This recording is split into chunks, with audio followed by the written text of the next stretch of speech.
What's good with my folks, man? We back with another video while I try to get my wiring right on this dang microphone.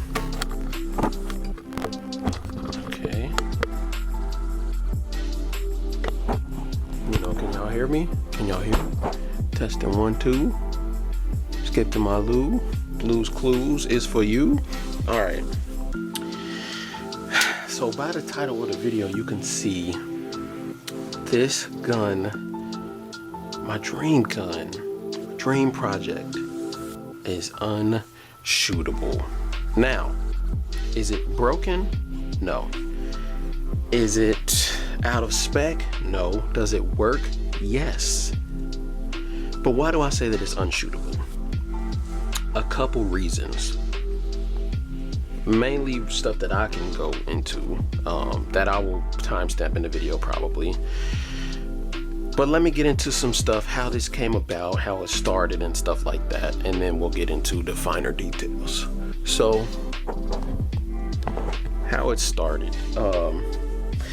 I had this project. I was following, when I first started doing these, I was following all these websites and stuff, and my first project was really this bad boy right here, the Rock Island Armory 1911. This was back when they had kits for these, and I couldn't get my hands on one, unfortunately, so I ended up making my own.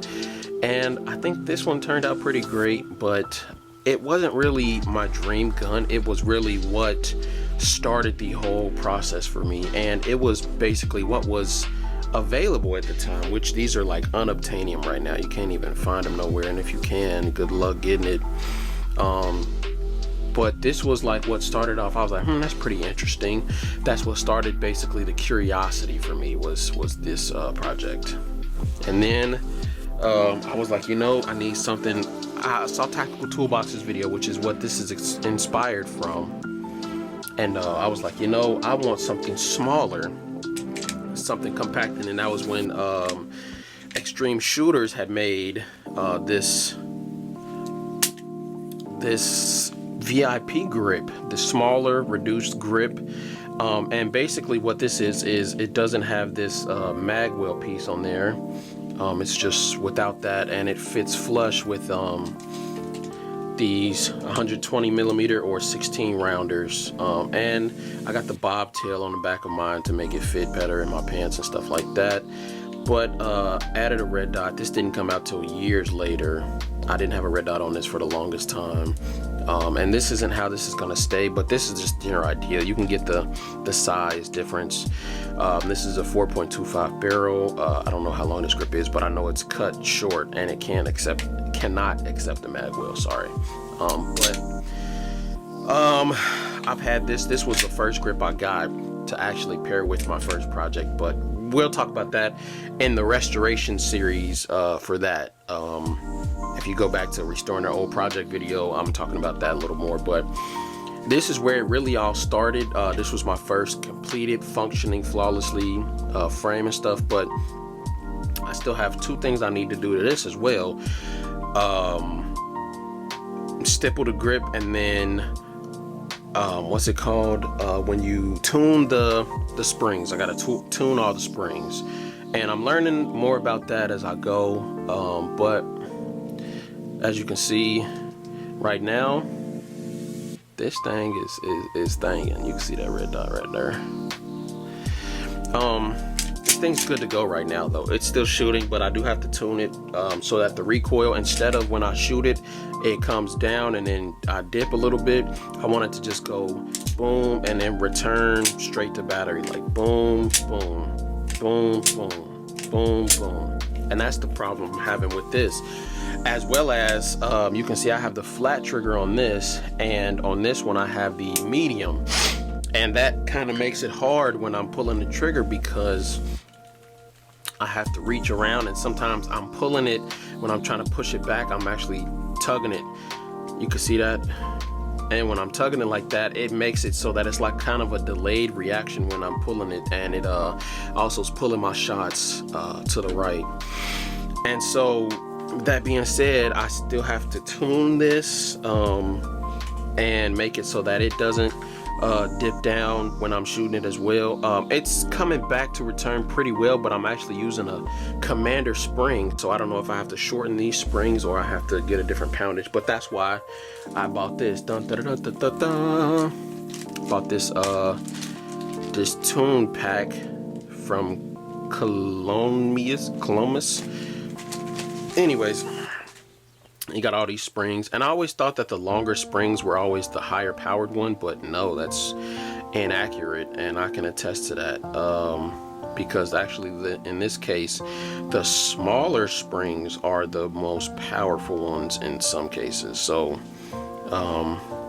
yeah, these longer ones, like this blue one is a medium spring, the yellow is like the least strongest one, but it's not the shortest, because the purple is, I believe, the shortest, and it's like the second most powerful, which is crazy how springs work, but it's pretty interesting. I'm gonna take these to the range and tune them. I got my little kit right here that I need to tune it, but with this being what's it called, not a reverse plug and a bushing, I wanted a reverse plug really badly, but I seen if I'm gonna be tuning it and changing it and you know, not taking it apart as frequently as I do something like this, which is a bushing with the reverse, I take this apart way more than I take this apart, because I'm cleaning this more, because I shoot this more. And just for comparison's sake, I'll show you off camera. I'll take this apart real quick.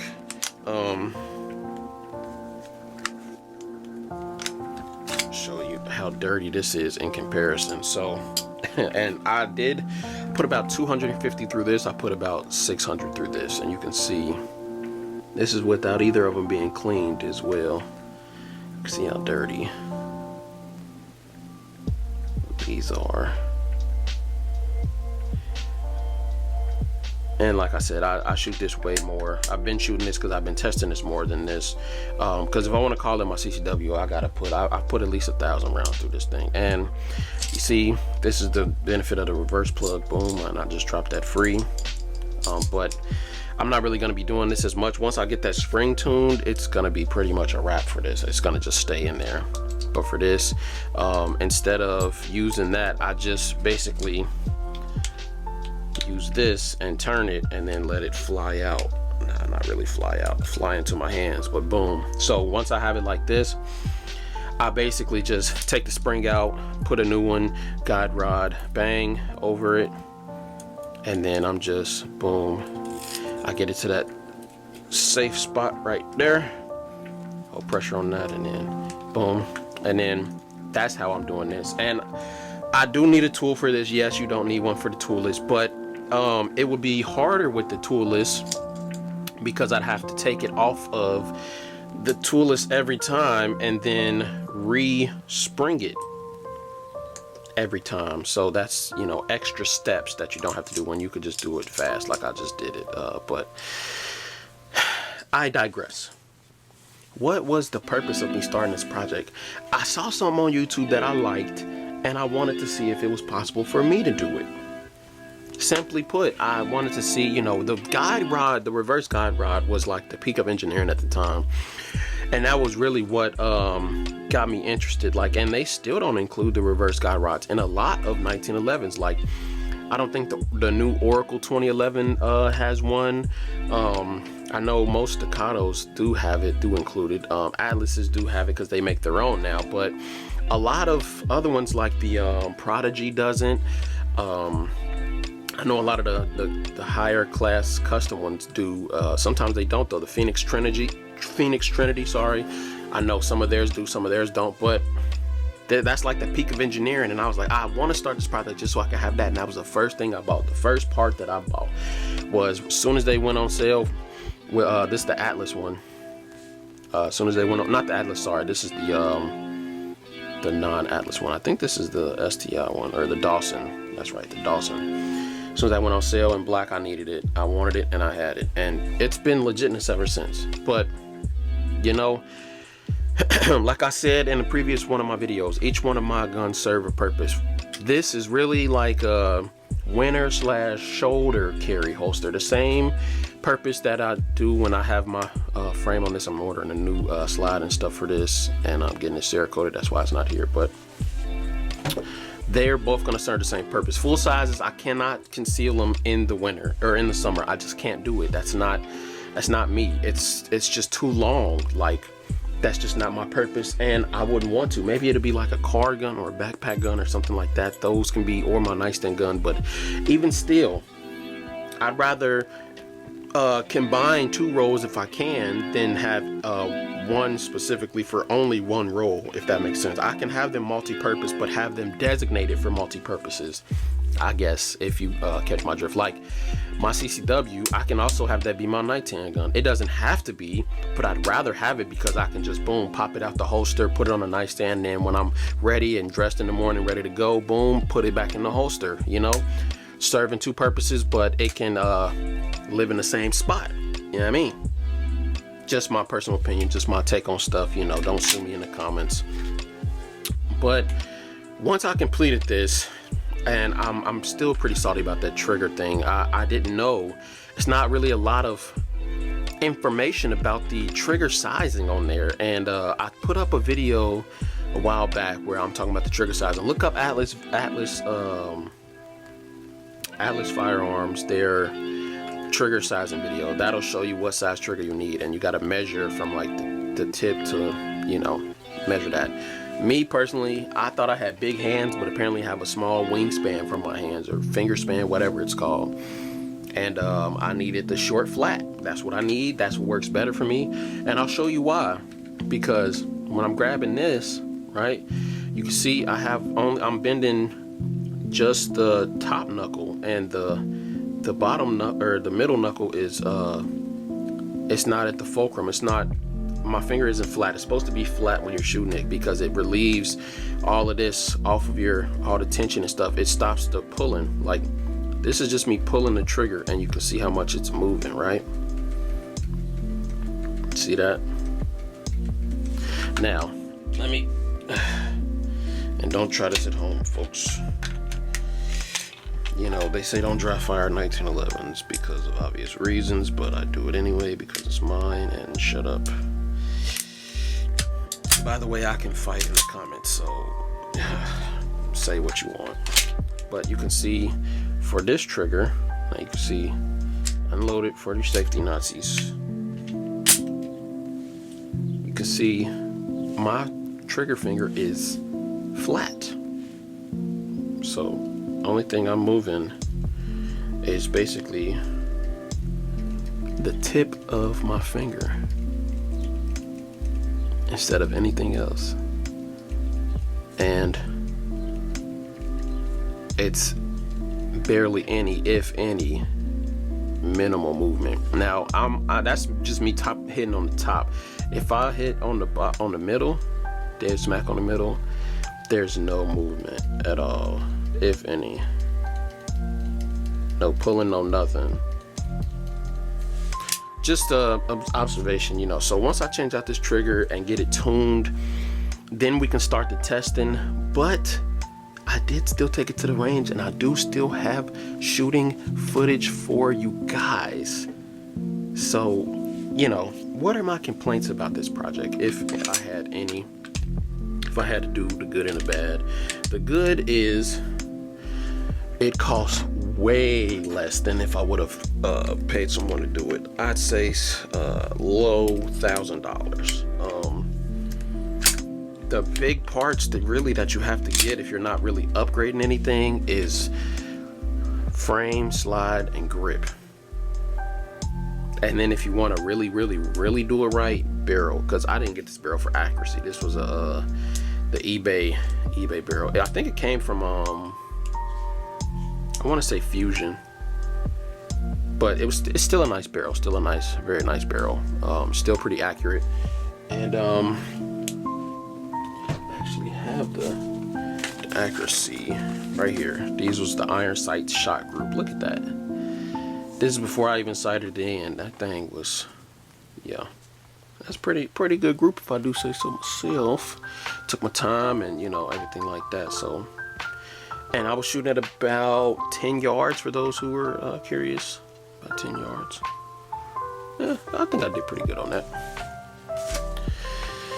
But if I could change anything, what would I change? I would have waited a little longer to do some more research on that trigger, and I would have saved money and got all the parts up front so that I can just do it, start it, boom, be done. But I had already waited like probably 7 months before I spent a penny on any parts, and I bought most of my parts. 90% of my parts that I bought were from Atlas Firearms. So Atlas Gunworks, sorry, I keep saying Firearms, Atlas Gunworks. And so, you know, I wish that I knew what I knew. You know, they say hindsight is 20/20, but I don't know what I didn't know back then, you know? So I just want to say thanks to Tactical Toolbox for basically inspiring me to do this project and stuff, and getting all the information out that I could find and stuff. Even on your 1911 series, it was pretty informative and stuff like that. But I don't think I would change anything on this. Like, you know, I did my own damage and stuff here, and it's not painted, and it's two-toned, and yada yada yada yada yada yada. I wouldn't change nothing on this. Once I get that trigger set and I get the spring tuned, this thing is gonna be a dime proper, like easily. Oh, and another thing, I forgot to tune that extractor as well. So I was having erratic extractions and not extracting at all. So that's another problem I was having. Yeah, like I said, you don't know what you don't know till you know. And it's like I was doing so much. I didn't even want to bring this to the range because I had so many other videos I had to shoot. Shooting the OEM Glock video. This was really my main focus, really, because of the new grip. I was seeing how that felt, because this is like a CS length, or like a C2 length grip, the VIP grip. I've had it for the longest, but I've always been shooting it with this, and this just makes it feel, you know, that's why I'm about to re-stipple this to make it feel better. But I also had to reshoot some videos with this bad boy, with the Vulcan Strike PSA, as well as with the what did I call this thing? The Roland Special. Sorry, I was drawing a blank there with the Roland Special. But yeah, guys, let me know what you think, and I'm gonna leave the shooting footage at the end of this video so you can enjoy that, and I might have a timestamp, but let me know which one you guys like better. You like the OEM Grandpa Government, or you like the tricked out and sticked out Commander? Let me know in the comments down below. Peace.